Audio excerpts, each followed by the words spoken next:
You know what? I'm not gonna lie about it.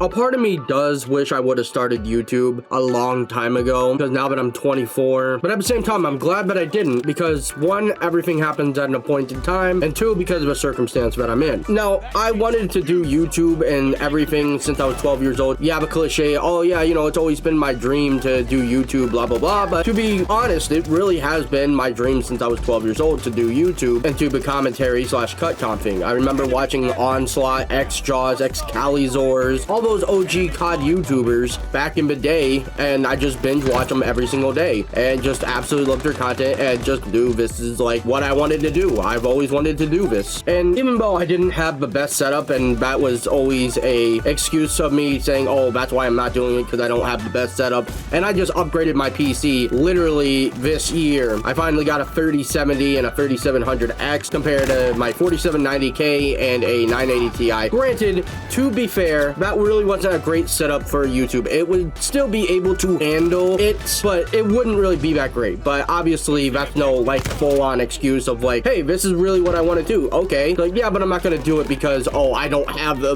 best PC part. So, you know, overall, it was just a bullshit excuse of me saying, oh, I can't do it because, you know, I'm lazy and I don't have the best setup, which is a complete and utter lie. Even though, yes, it's what I always wanted to do. So yeah, do I wish I would have started like 8 years ago, 10 years ago? Yeah, absolutely. But I'm also very glad and thankful that I didn't start until this year, because I'm not gonna lie to you guys, I get a lot of hate on my TikTok, like a lot of hate, more hate than I thought I'd ever would have. Because honestly, I'm just trying to make chill content, you know, just me talk to you guys on my streams, just have a good time, you know, and just chill and shit, you know what I mean? I just want to be somebody who you guys can watch and enjoy and just chill with. But people really didn't take too well to my cringy anime TikTok, which I can get to a certain extent, because yeah, it's like really cringy and weeby and stuff and all that. Even though, yeah, you know, I love anime, but it's not my whole identity. Like, anime is nowhere near my whole identity. Even though, yes, I do love anime, you know, it's awesome, you know, and I'll never stop loving it, but it's not like, oh yeah, anime is my only thing in life that I enjoy, and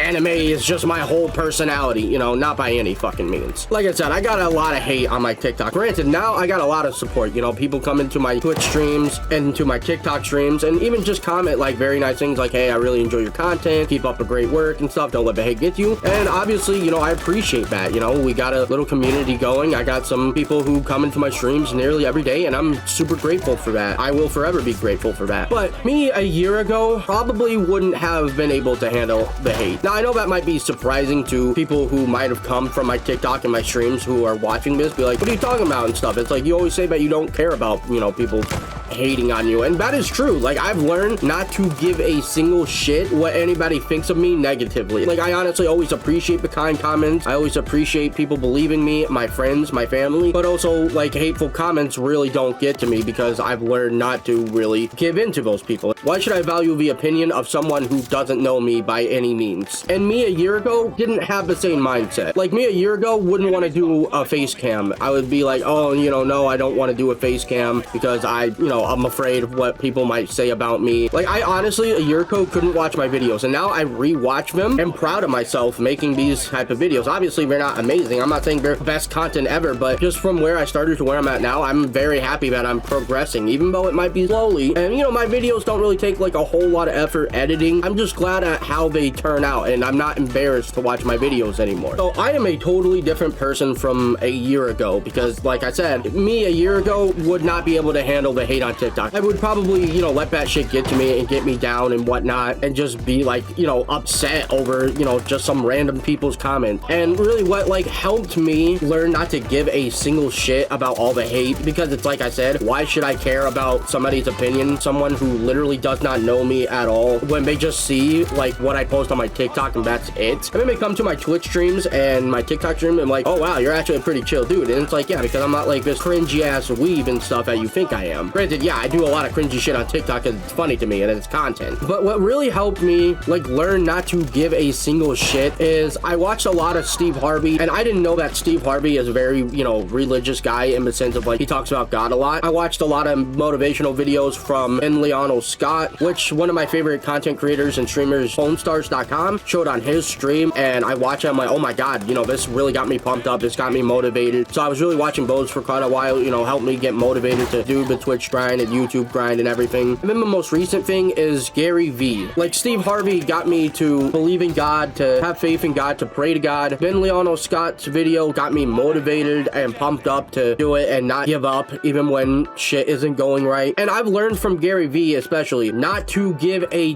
damn about the hate. Obviously, it's not just them who made it possible. My family, my friends, my best friend Z-Man, who literally supports me on this. I met some of the best people I've ever met in my life online because I joined Viral and Luck Reserve, and now I'm in Devil. But, you know, we're all still homies. My parents, my family, they all support me on this. And if I didn't have so much positive reinforcement in my life, I can definitely see myself giving in to the hate, because it's like no one else believes in me. I don't have anybody to talk to, like, about my content and what people say about me. You know, just a vent. Like, obviously it doesn't hurt my feelings, but I just tell my family and friends, and they're like, really? People say that about you? It's like, oh yeah, people hate on me. It's like, why? Well, it's like, just, I don't know, man. I don't know. And they're just like, I don't know why somebody would ever hate on you. And it's like, you know, it's just like, and I get it to a certain extent because I post cringy TikToks and shit, you know. Obviously people see that and think that's like, that's all I do. So yeah, it really is because of like everything in my life that I'm able to do content and can handle the hate, and I will be able to continue making content and not give in to what people really think of me negatively. And with that said, I truly appreciate every single kind comment that I get. A lot more positive kind comments more now than ever. People say, it's like, I really enjoy your content, your videos help me get through the day, it's like you're the reason I started doing YouTube. And I love that. Don't get me wrong, I absolutely appreciate, and I'm glad that I'm helping people. I'm glad I can make people's day, but at the same time, I don't let those comments build an ego for me. So I want to make sure that if you guys are watching this, you don't get the wrong idea of like, oh, I don't care about like all the support. I truly do, and I truly appreciate it. But at the same time, I don't get on here and just think I'm hot shit, think I'm better than anyone else because I have a certain amount of followers or subscribers or whatever. And I don't want to ever be like that. And I told God, I don't know if you believe in God, and if you don't, that's perfectly fine. I don't judge anybody for their religious beliefs or lack of religious beliefs. But I did tell God, if I ever make it and I ever let the fucking numbers get to my head and think I'm hot shit, build me an ego and think I'm better than everyone else, I want everything crashing down because I don't deserve it. If I'm gonna sit here and think I'm better than anyone else and everyone else just because I have a lot of supporters on YouTube, Twitch, TikTok, etc. And my friends joke about, like, you know, how I have 70K on TikTok. It's like, you know, just joke around and be like, oh, you know, Mr. Big Shot and everything, you know, and whatnot, you know, and it's just jokes. I understand that, but like I always said, it doesn't matter the amount of followers I have, in the sense of I'm not gonna let it build an ego for me. I'm not going to let it get to my head and think I'm better than anyone else, which is not true. It's just not true at all. Like, let's say something unrealistic. I hit like 100 million subscribers on YouTube, which is totally unrealistic. I don't want that to change who I am and think just because I have a high amount of followers or whatever on a platform to get to my head and think like I'm better than you, I'm better than all my friends, I'm better than everyone else just because I have fucking a bunch of subscribers and shit. No, fuck that. I'm not calling anyone out specifically, but I know money and, you know, fame can get to people, change them a little bit. And like I said, I'm not calling out anyone specifically or anything like that. It's just there are people who let that get to their head and start having an ego. And, you know, you do you, they can do them. It's just that's not the route I want to go down. If I somehow ever make it, by the grace of God, I don't want to ever just lose myself and just be something I'm not and just have an ego, because I'm always going to be me. I'm just like some dude who loves watching anime, who loves playing video games. Like, I'm not anyone really special. I'm just me. I'm just doing me. Like I said, I do hope I make it one day. I do hope that one day this all works out somehow by the grace of God, like I said. But if I ever start thinking I'm better than anyone and everyone else for no fucking reason, I don't want to be successful anymore. Successful, I don't want to have this anymore because I don't fucking deserve it. Because at the end of the day, like I said, I'm still me. I'm always going to be me. But 2022, definitely going to be pumping out the content. Looking forward to it. So that's the end of the video, guys. I just want to say thank you guys so much for watching. Did get to the end of the video. It would truly mean a lot to me if you would like and possibly subscribe. By the way, twitch.tv/IlyaDede. I stream on there. And again, thank you guys so much for watching, and I'll see you in the next one.